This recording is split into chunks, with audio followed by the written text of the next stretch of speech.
welcome. My name is Rachel. I'm a homeschool mom to 4 boys ages 10 to 20. My oldest just turned 20.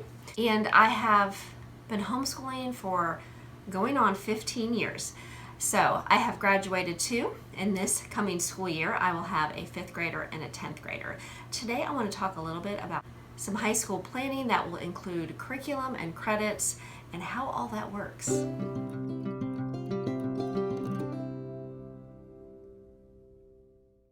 Okay, as I was writing some notes down for this video, I was thinking about how I'm hoping that this will be beneficial to you and that it'll be helpful to you, but I also am remembering when I had my oldest entering into 8th grade and I started researching things out that I was really looking for answers and help, and I really didn't have a clue.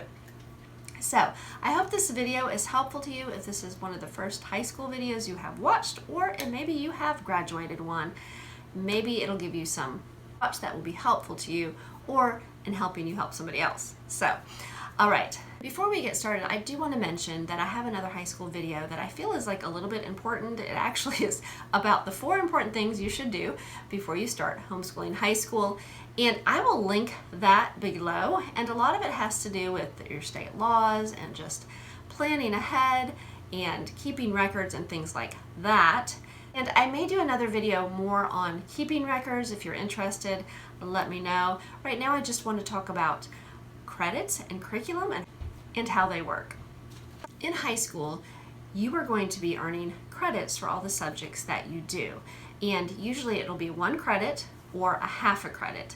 There are some times where you can earn a 1/4 of a credit, but usually you may want to continue that subject into the next semester to earn a full half credit and just mark it off at the end of the year.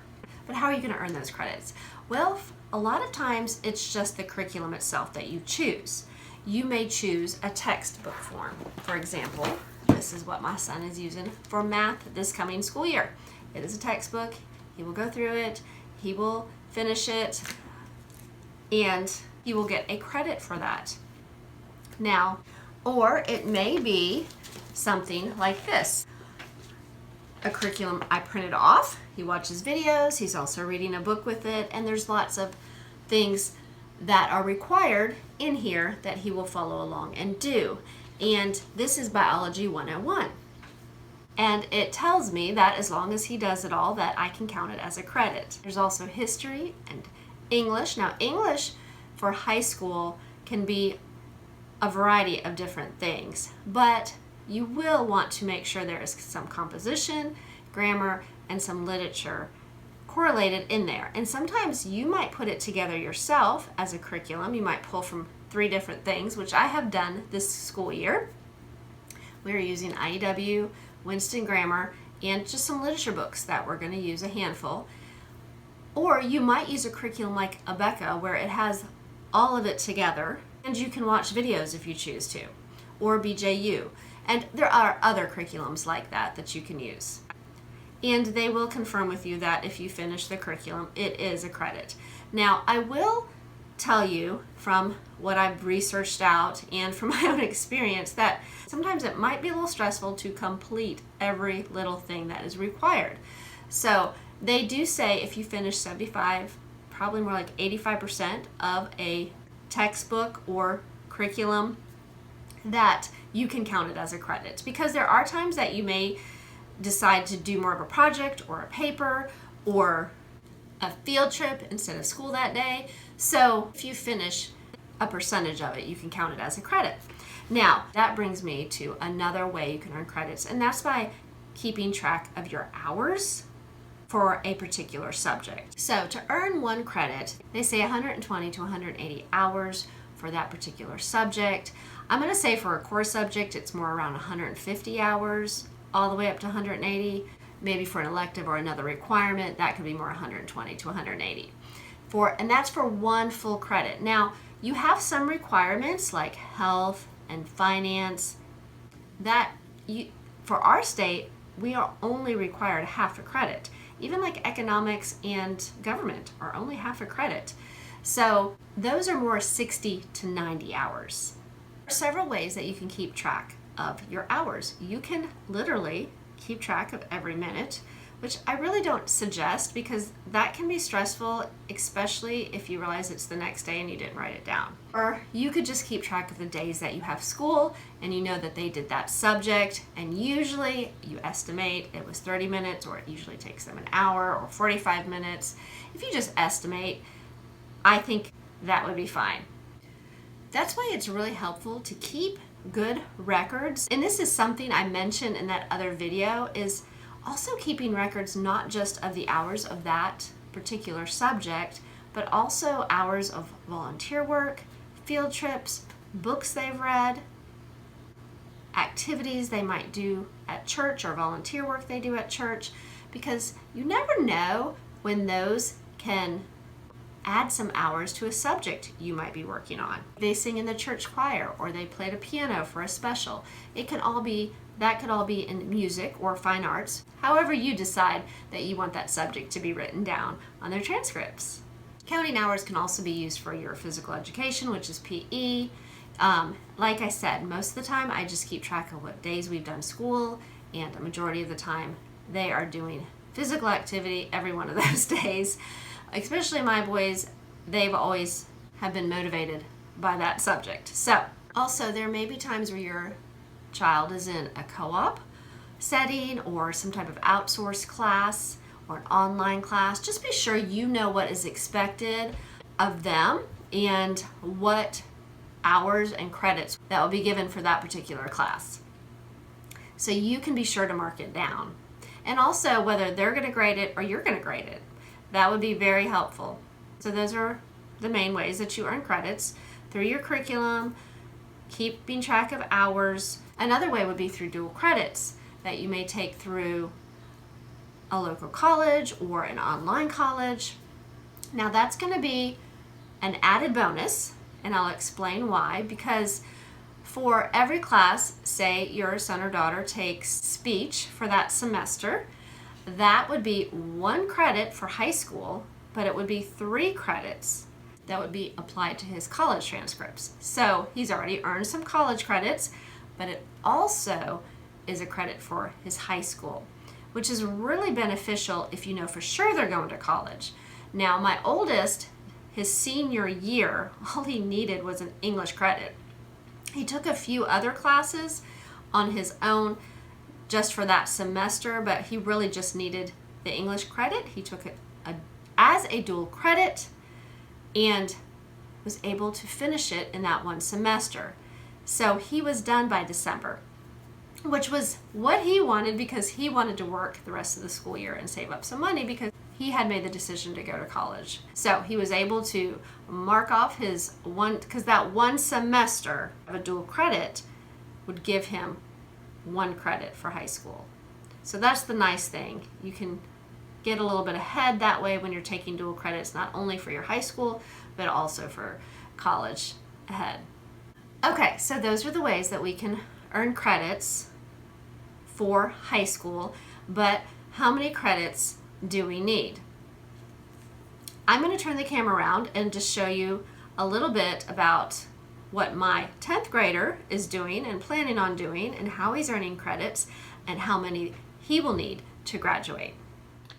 Okay, this is a requirement sheet from our umbrella here in our state, and I sort of zoomed in pretty far because this print is very small, but these are the requirements, and for the credits that he needs to earn, there's usually also, he would have to take an ACT, especially if you're going to college. There's 2 paths. There is a college prep path and a general study path. Now, if you have these 2 options, keep in mind, if your son or daughter does not want to do the college prep path, but you're worried that they could go to college someday, that going to a community college, you can always pick up a class or 2 to get you where you need to be to get started on the degree that you want. So you still could go to college even if you did the general study path. It would just be a few extra classes you may have to take.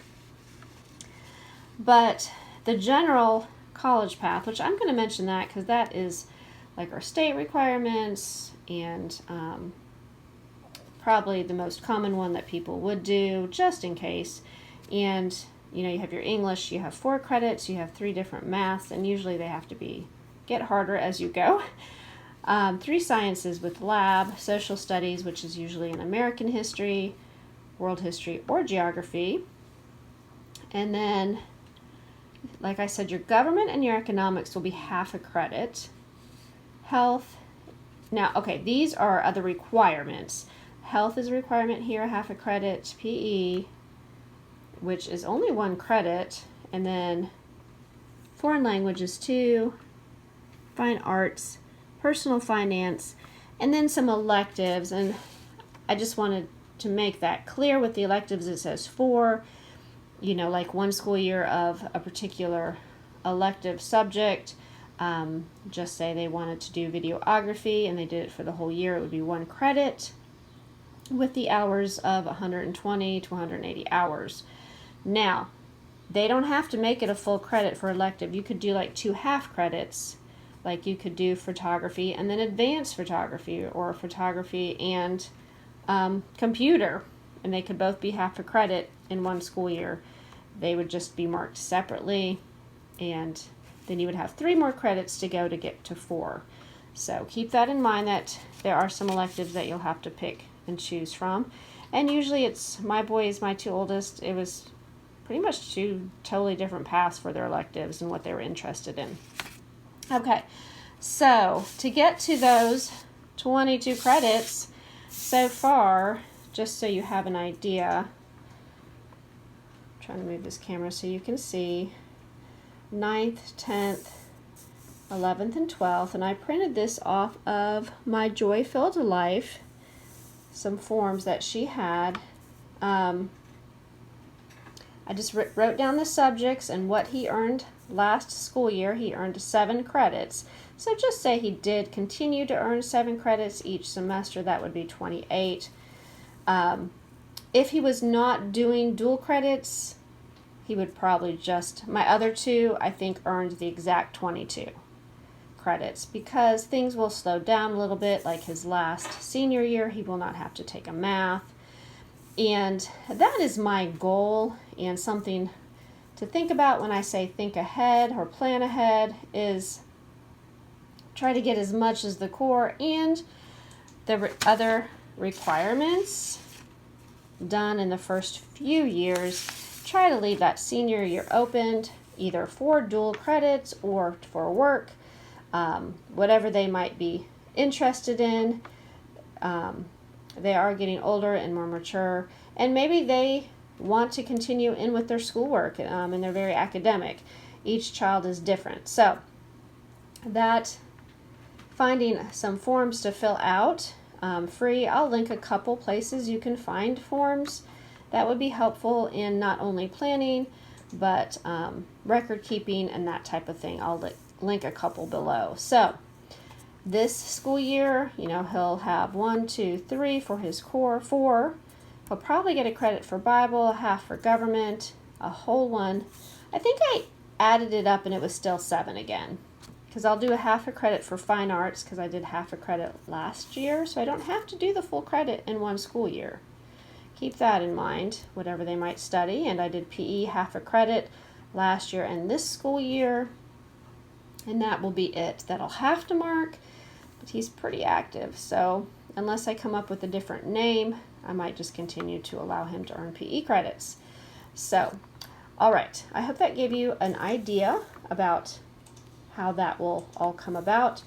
So, okay, I hope that was a little bit insightful. I do want to encourage you with a couple other thoughts, especially when you're choosing curriculum that you don't want to, you want challenging curriculum, but you don't want to go above and beyond where it's so overwhelming that it just seems impossible to them.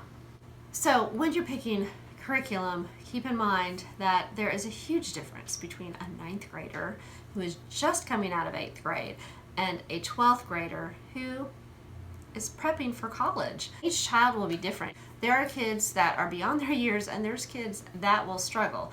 I will encourage you that you will see a big difference between a 9th grader and an 11th grader. I've noticed I start seeing the maturity and the growth, not just in the way they act, but in their schoolwork too. So it's really encouraging. I mean, if you're comparing a 5th grader with an 8th grader, I mean, there's a lot they learn between those years.